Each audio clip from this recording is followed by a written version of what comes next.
It's one thing to teach yourself how to use computers and leverage the internet. Still, it is an entirely different case when you turn evil and use the internet for the most despicable acts that would render millions broke and depressed.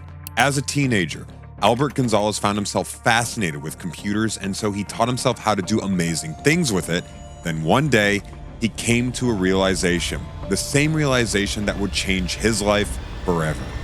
A few years later, he finds himself throwing lavish parties, buying the most expensive Rolexes, and staying in expensive hotels and condos. The question is how?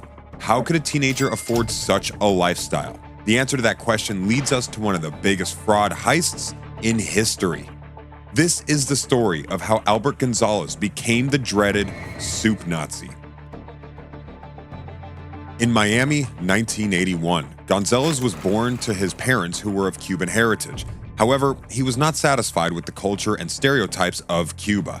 As he grew up, his desires were a little different. Gonzales' destiny was intertwined with circuits and codes rather than salsa rhythms.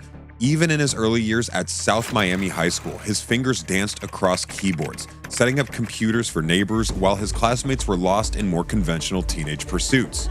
But here's where the plot thickens. At just 14, he pulled off the unthinkable, hacking in to NASA. The FBI crashed onto the scene, casting a shadow over his high school years. Yet, like a character straight out of a suspense thriller, Gonzales refused to be deterred. There was a fire burning within him. Now he was getting a sense of what he was capable of, and a sudden drive pushed him toward a darker path. So, he delved deeper into the world of hacking.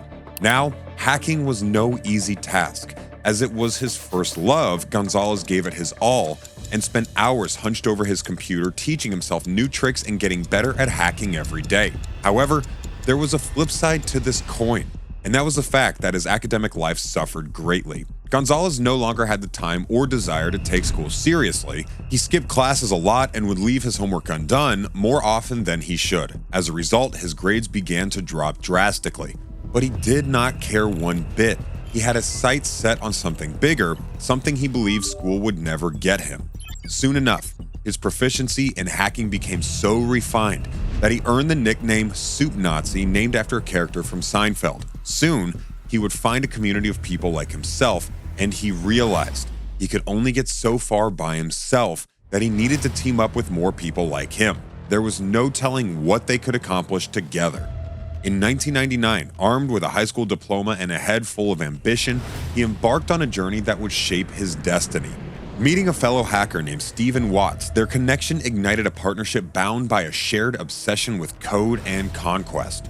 Together, they navigated the treacherous waters of cybercrime, exploiting vulnerabilities in internet service providers and infiltrating corporate networks with the finesse of digital thieves. College, on the other hand, held no allure for Gonzales. His restless spirit yearned for more than textbooks and lectures. He abandoned academia for the neon-lit streets of New York, where he juggled two jobs in the burgeoning tech industry.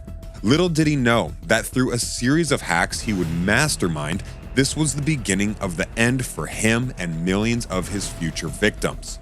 With little more than a laptop and a high-powered radio antenna, hackers could infiltrate the most fortified of corporate networks. All they had to do was to park or drive by a business, and they could hack into the network and siphon thousands of dollars from the business accounts. As soon as Gonzales realized this, it was on. Eager to capitalize on his newfound frontier, Albert joined forces with his trusted comrades, Christopher Scott, a seasoned hacker with a hunger for adventure, and Stephen Watts, a familiar face from the depths of IRC chat rooms past. Together, they formed the aptly named Get Rich or Die Trying crew, a nod to the audacious spirit of their endeavor. Under Scott's deft hand, the crew executed their plan with surgical precision, targeting retail giants like BJ's Wholesale Club and DSW with ruthless efficiency. Using the war-driving technique, they breached the fortress-like defenses of billion-dollar businesses, siphoning off hundreds of thousands of credit card accounts with ease.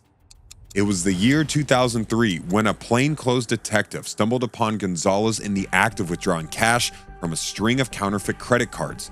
A petty thief, he thought. But little did the authorities know they had stumbled upon a figure far more formidable. As the handcuffs clicked into place, Gonzales' true identity was laid bare. not just a common criminal, but the elusive moderator of the notorious Shadow Crew Forum, a digital den of thieves and miscreants. Caught between the jaws of justice, Gonzales faced a choice: cooperate or face the full wrath of the law. Swallowing his pride, he struck a bargain, agreeing to become an informant for Operation Firewall, a federal task force aimed at combating cybercrime. But here's where it gets more interesting. As Gonzales worked with the authorities, he began to study them and see loopholes in their knowledge base. They knew nothing about computers or hacking. They were clueless, and he realized he could use this to his advantage. So rather than learning his lesson, he got bolder and more ambitious. While still working with the authorities, he was doing something else in secret. Soon, he was back to Miami for his own protection since his former hacking buddies were out to get him for ratting them out to the authorities. But even at Miami, Gonzales was still up to no good. In the early months of 2006, Gonzales found himself entangled in yet another web of intrigue, this time as a paid informant for the Secret Service office in Miami. With a steady stream of cash flowing into his pockets, he embraced a lifestyle of excess, indulging in luxury cars, lavish condos, and extravagant parties that would make even the most seasoned socialites blush. But beneath the facade of opulence lurked a darker truth. By day, Gonzales masqueraded as a dutiful informant, aiding the authorities in their pursuit of cybercriminals. Yet, under the cover of night, he continued to orchestrate his own illicit empire, peddling stolen credit card information to the highest bidder. Teaming up with his accomplice, Scott, Gonzales devised a cunning scheme to ensnare unsuspecting hackers, selling them databases full of pilfered data while simultaneously working for the very agency tasked with bringing them to justice. But as the lines between ally and adversary blurred, Gonzales' loyalty wavered and his once cozy relationship with law enforcement began to fray. By mid-2007, Gonzales' disdain for authority reached a breaking point. Tired of bureaucratic red tape and craving a new challenge, he turned his sights to a promising technique known as SQL injection. With this powerful tool at his disposal, Gonzales set his sights on corporate giants, exploiting vulnerabilities in their systems with surgical precision.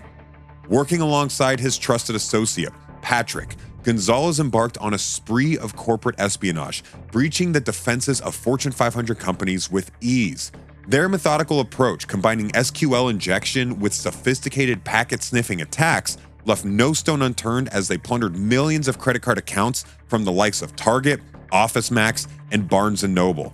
But Gonzales' ambitions didn't stop there. Sensing an opportunity for even greater profit, he forged alliances with international hackers, forming a clandestine cartel to distribute their ill-gotten gains across the globe. From Europe to Asia, their network spanned continents, fueled by greed and desperation. However, after a while, fate had had enough. Gonzales would have gotten away with all of his crimes, but as fate would have it, his arrest was a result of another arrest that had little to nothing to do with him. Maksim Yastremsky, a Ukrainian accomplice to Albert's nefarious schemes, was apprehended in July 2007, and sadly, that was the tip-off the authorities needed to learn about Gonzales and eventually arrest him. They uncovered a trove of damning evidence hidden within his laptop, millions of stolen credit card numbers, sophisticated hacking programs, and encrypted chats with Albert himself, a digital paper trail leading straight to the heart of the operation. As the pieces of the puzzle fell into place, the net tightened around Albert and his cohorts. Even his closest confidant, Patrick Toohey, was not spared from the long arm of the law. Despite their bond of friendship, Patrick made a fateful choice, opting to save himself by cooperating with the authorities. His betrayal proved instrumental in dismantling Albert's empire, earning him a reduced sentence but forever tarnishing their once unbreakable bond. With each arrest, the full extent of Albert's operation came into sharper focus. Federal agents, once blinded by trust, were stunned by the scale of the operation their informant had been running under their noses. What had begun as a partnership of convenience had blossomed into a multi-million-dollar criminal enterprise, leaving a trail of devastation in its wake. The government's indictment painted a grim picture of the crew's activities, estimating the financial toll on corporate victims to be a staggering $200 million. But the true cost extended far beyond mere dollars and cents. Countless businesses, banks, and individuals had fallen victim to Albert's insatiable appetite for wealth and power, their lives upended by the callous actions of a few. If you enjoyed this video, consider subscribing. The next story is even more intriguing.